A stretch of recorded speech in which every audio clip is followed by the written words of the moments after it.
AITA for calling the police on my client? I-28F. Do babysitting on the weekends to make some babysitting on the weekends to make extra cash. There is one family I definitely should have phased out by now, but the kids are cute and if I don't have another job it's easy money. My issue is the mom is never home on time.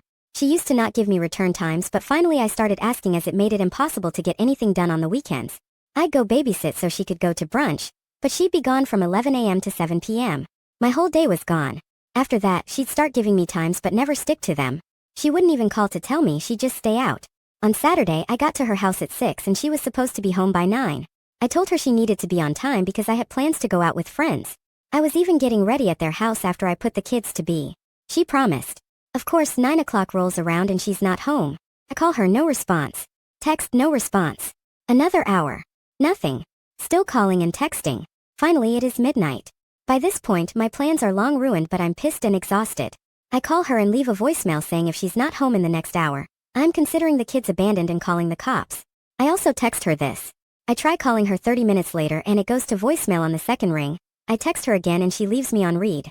If she had reached out saying, hey, I'm staying out until X time, I would have stayed. I don't know any of her family nor the father of the kids, so I can't call them. I gave her a grace period of 15 minutes and tried calling again. Finally called the cops, non-emergency line. They showed up and I showed our agreement in text from earlier in the week confirming that she'd be home by 9. They tried contacting her, didn't answer. I was dismissed and they took the children to the police station. I go home and go to bed. I am awoken at 3 a.m. by a frantic call. It's her.